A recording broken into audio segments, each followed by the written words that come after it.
October 12th, 1492.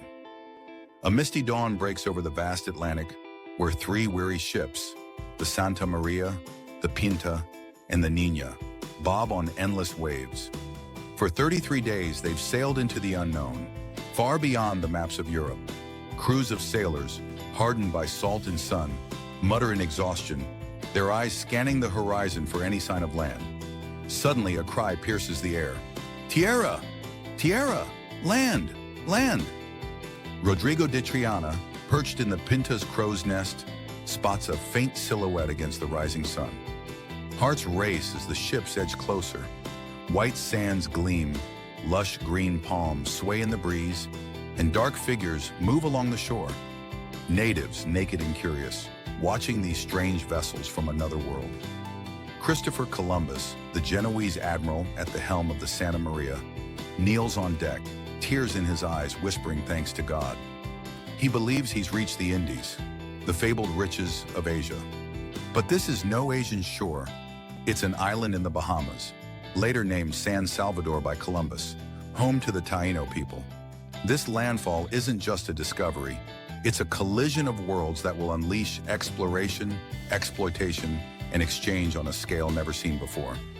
It will spark empires, topple civilizations, and forever alter the human story.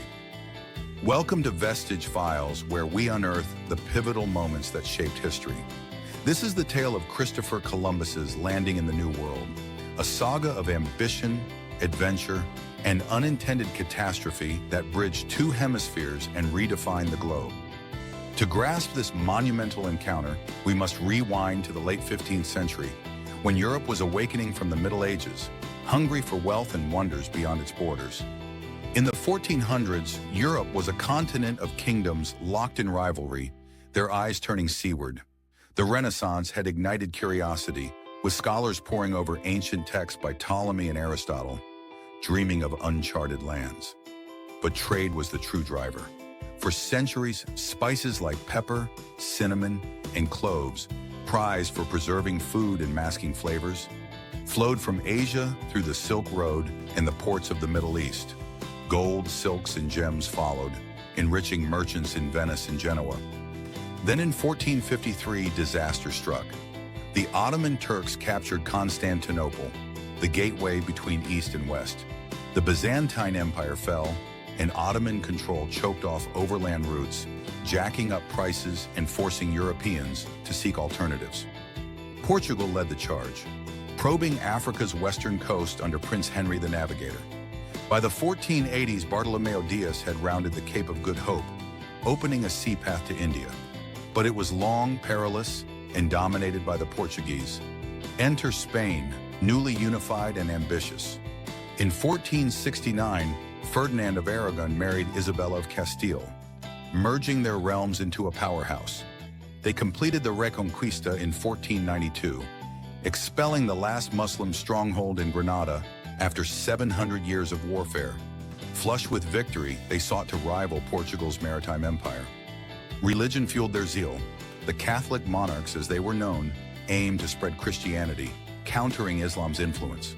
The printing press, invented by Gutenberg in 1440, spread maps and tales of Marco Polo's travels to Cathay, China, and Cipango, Japan, stoking fantasies of golden cities and Christian allies like the mythical Prester John. Amid this fervor rose Christopher Columbus, a man whose vision would ignite the age of discovery. Born in Genoa around 1451, Cristoforo Colombo, known to us as Christopher Columbus, was the son of a weaver, but the sea called him early.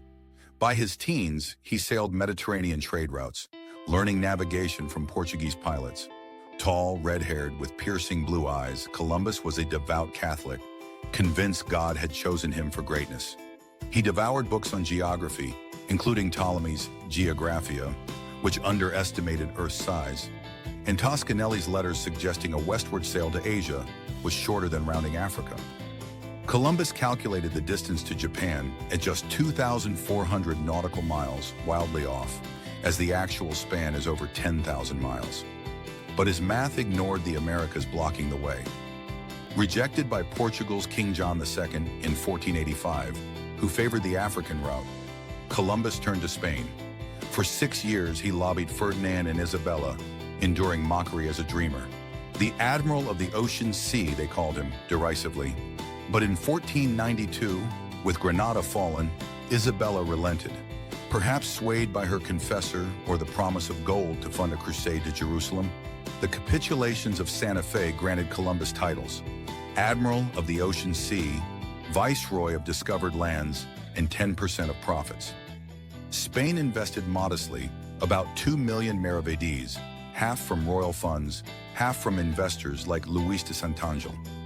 Columbus assembled his fleet in Palos de la Frontera, the Santa Maria, a 100-foot now as flagship, the swift caravel Pinta, captained by Martín Alonso Pinzón, and the nimble Niña, under Vicente Yáñez Pinzón. 90 men crewed them, sailors, interpreters, a royal overseer. No priests or women aboard, but hopes soared high. On August 3, 1492, they departed, stopping in the Canary Islands for repairs before plunging into the Atlantic on September 6th. The voyage began smoothly, trade winds pushing them west. But as weeks dragged on without land, fear gripped the crews. Supplies dwindled, biscuits turned wormy, water fouled. Whispers of mutiny spread. We've sailed too far. The world is flat. We'll fall off the edge. Columbus doctored the logbooks, underreporting distances to calm nerves. On October 7th, birds and branches hinted at land, but false alarms mounted tension. By October 10th, the men confronted Columbus, demanding a turnaround. He promised 3 more days. Then at 2 a.m. on October 12th, Triana's shouts shattered the doubt.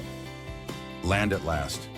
As the ships anchored off the island, called Guanahani by its inhabitants, Columbus donned his finest clothes, a scarlet cloak, and rowed ashore with the Pinzón brothers in a notary.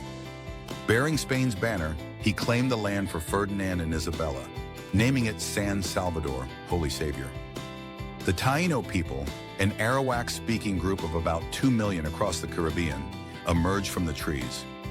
Peaceful farmers and fishers, they lived in thatched bohíos, grew cassava and maize, and crafted intricate gold ornaments. Naked except for cotton skirts or loincloths painted with red dye, they approached curiously, offering parrots, spears, and cotton thread. Columbus noted in his journal, "They are very well formed, with handsome bodies and good faces. They should be good servants and of quick intelligence."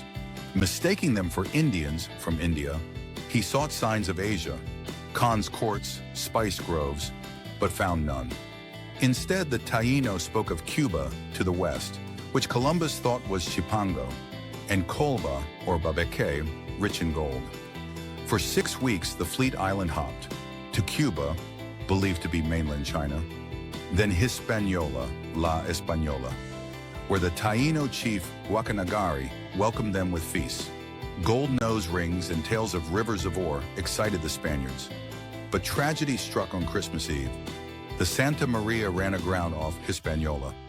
Salvaging timbers, Columbus built Fort La Navidad, leaving 39 men behind to search for gold. Promising to return, he loaded the Niña and Pinta with artifacts, parrots, and kidnapped Taíno specimens to prove his finds. Storms battered the return voyage, separating the ships, but both reached Spain by March 1493. Columbus paraded through Barcelona, presenting his captives and treasures to the monarchs. News spread like wildfire. Columbus was hailed a hero, his letter to Santangel printed and circulated across Europe. The world had changed overnight, but this was just the setup. The true conflict was brewing as old world ambitions clashed with new world realities. Columbus's triumph masked brewing storms. In Spain, envy simmered. Portuguese spies reported the finds, prompting King John II to claim the lands under the 1479 Treaty of Alcasovas, which divided Atlantic spheres. Ferdinand and Isabella appealed to Pope Alexander VI, a Spaniard who issued the 1493 Bulls of Donation, drawing a line 100 leagues west of the Azores, west to Spain, east to Portugal. The 1494 Treaty of Tordesillas shifted it to 370 leagues, granting Brazil to Portugal, discovered by Cabral in 1500. Columbus, knighted and funded lavishly, prepared a second voyage. In September 1493, 17 ships with 1,200 men, soldiers, settlers, priests, sailed to colonize. They carried horses, cattle, seeds, the seeds of empire. Arriving at La Navidad in November, horror awaited. The fort burned, the 39 men slain by rival Taino chiefs after Spanish abuses like rape and theft. Columbus founded La Isabela on Hispaniola's north coast, but disease, hunger, and heat ravaged the colonists. Malaria, syphilis, possibly from the New World, and scurvy killed hundreds. The Taino, initially hospitable, resisted as Spaniards demanded gold tributes. Columbus imposed the repartimiento system, forcing natives to mine or farm, punishing resistors with mutilation or death. In 1495, he led a brutal campaign against Taino rebels, using war dogs and crossbows to crush uprisings. Thousands died. Survivors were enslaved, shipped to Spain, despite Isabella's objections that they were subjects, not slaves. Columbus's journal reveals his growing delusion. He insisted Cuba was Asia's mainland, forcing his crew to swear it under oath. Gold proved scarce. Hispaniola's rivers yielded flakes, not fortunes, frustrating investors. Mutinies erupted. Francisco Roldan led a revolt in 1497, demanding land and slaves. Columbus compromised, granting encomiendas, rights to native labor, in exchange for loyalty, laying the groundwork for colonial exploitation. Back in Spain, critics whispered of mismanagement. Columbus returned in 1496, defending his rule. But his third voyage in 1498 deepened the chaos. With 6 ships, he explored southward, sighting Trinidad and the Orinoco River's mouth, fresh water suggesting a continent, which he theorized was the Garden of Eden. Reaching Hispaniola, he found Roldan's rebellion raging. Compromises failed, violence escalated. The monarchs, hearing reports of tyranny, sent Francisco de Bobadilla in 1500 to investigate. Bobadilla arrested Columbus and his brothers, chaining them for the voyage home. Humiliated, Columbus arrived in Spain in irons, but Ferdinand and Isabella pardoned him, blaming underlings. Still, they stripped his viceroyalty, appointing Nicolas de Ovando as governor. Columbus's fourth voyage in 1502 was his most desperate. With 4 ships, he sought a strait to India, exploring Central America's coasts, Honduras, Nicaragua, Costa Rica, Panama. Torrential rains wrecked vessels. In Jamaica, he beached the remains, stranded for a year. Natives fed them initially, but grew weary. Columbus predicted a lunar eclipse using Regiomontanus's tables, awing the Taino into continued aid. Rescued in 1504, he returned to Spain broken, dying in 1506 at age 54, still believing he'd reached Asia. His voyages sparked rival expeditions. John Cabot for England in 1497, reaching Newfoundland, Vasco da Gama to India in 1498. But conflict rippled outward. The Columbian Exchange began. Old world crops like wheat, sugar cane, and livestock transformed the Americas, while New World maize, potatoes, and tomatoes revolutionized Europe, boosting populations. Yet horrors followed. European diseases, smallpox, measles, influenza, decimated natives, killing 90% of the America's 50 to 100 million people by 1600. In the Caribbean, Taino numbers plummeted from millions to thousands by 1514, victims of enslavement, overwork, and epidemics. Spaniards imported African slaves from 1501, initiating the transatlantic trade that uprooted 12 million souls. Native resistance flared. Taino caciques like Anacaona led revolts, but were hanged or burned. In Mexico and Peru, later conquest by Cortés, 1519, and Pizarro, 1532, built on Columbus's path, toppling Aztecs and Incas with steel, horses, and germs. Europe boomed. Spanish silver from Potosi fueled inflation, wars, and capitalism. But indigenous worlds shattered, cultures erased, land seized. Columbus's legacy fractured. Hero to some, villain to others, as his discovery ignited centuries of conquest. Columbus's landing resolved nothing neatly. It unleashed forces that reshaped humanity. In the immediate aftermath, Spain's empire swelled. By 1500, Ovando governed Hispaniola harshly, accelerating Taino decline through the encomienda system, where natives toiled on plantations. Sugarcane, introduced from the Canaries, became king. Plantations demanded labor, birthing the Atlantic slave trade. Portugal, under Tordesillas, colonized Brazil, exporting Brazil wood and sugar. England, France, and the Netherlands followed, claiming North America and Caribbean isles. The 1512 laws of Burgos attempted to protect natives, mandating Christian instruction, but abuses persisted.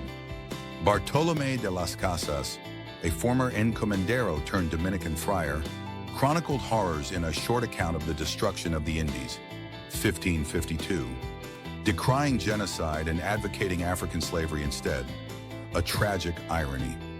The Vatican debated native souls in the 1550 Valladolid debate. Las Casas argued for humanity. Sepulveda justified conquest as civilizing barbarians. Las Casas prevailed symbolically, but exploitation endured. The New World's wealth transformed Europe. Potatoes ended famines in Ireland and Prussia. Maize fed Africa's growing populations. Tobacco and chocolate became luxuries. But syphilis spread eastward, afflicting kings like Henry VIII. Global trade networks emerged. The Manila galleons linked Acapulco to Asia via the Philippines, exchanging American silver for Chinese silks. Mercantilism rose, with colonies extracting resources from mother countries. Indigenous survivors adapted. Some Taino fled to mountains, blending with Africans in maroon communities. Others converted, syncretizing faiths. Taino Zemis merged with Catholic saints. In North America, Columbus inspired maps like Waldseemüller's 1507 chart, naming America after Vespucci, who realized it was a new continent. The human toll lingered. By 1600, Mexico's population dropped from 25 million to 1 million, Peru's from 9 million to 600,000. Forced labor in mines like Potosi claimed millions more. Resistance persisted. The 1680 Pueblo Revolt in New Mexico expelled Spaniards for a decade. Tupac Amaru II's 1780 uprising in Peru echoed Inca defiance. Enlightenment thinkers like Voltaire mocked Columbus as a fraud, but Romantics hailed him as a visionary. In the 19th century, Italian immigrants in the U.S. championed Columbus Day, 1982, to combat discrimination, tying him to American identity. Yet critiques mounted. Washington Irving's 1828 biography romanticized him, but Howard Zinn's A People's History, 1980, exposed atrocities. Today, debates rage. Statues toppled in 2020 protests, holidays renamed Indigenous Peoples Day in places like Los Angeles. Archaeologists uncover Taino sites, revealing advanced societies with ball courts and irrigation. Genetic studies show Taino DNA in modern Puerto Ricans and Dominicans, a testament to resilience. Environmentally, the exchange homogenized biomes. Earthworms improved American soils, but invasive species like rats devastated islands. Climate cooled in the Little Ice Age, partly from reforestation after native depopulation. Economically, silver inflated Europe's prices, funding wars like the 30 Years, 1618 to 1648. Culturally, it birthed mestizo societies in Latin America, blending European, African, and indigenous roots. Figures like Sor Juana Inés de la Cruz, a 17th century Mexican nun, embodied this fusion in poetry and science. The landing's ripple effects touched everywhere. Ottoman trade declined, hastening empire's fall. African kingdoms like Congo profited, then suffered from slave raids. In Asia, American crops like sweet potatoes sustained China's Ming population boom. Columbus himself faded into obscurity post-death, buried in Valladolid. His remains moved to Seville, then Hispaniola, Cuba, back to Seville, disputed to this day. His sons Diego and Ferdinand fought for inheritances, securing governorships but not glory. De Valera-like idealists? No, but parallels exist. Columbus the dreamer clashed with pragmatic monarchs, his enterprise of the Indies, a stepping stone to unintended empires. The 1492 landing was no mere footnote. It was the hinge of modernity, merging isolated worlds into one interconnected, often unequal globe. It brought wonders, vaccines from New World plants, global cuisine, but at the price of millions of lives, stolen lands, and erased histories. Was Columbus a bold explorer charting the unknown, or an agent of empire unleashing devastation? Drop your thoughts in the comments below. If this journey into the collision of worlds gripped you, hit that like button, subscribe to Vestige Files, and ring the bell for more tales of history's turning points.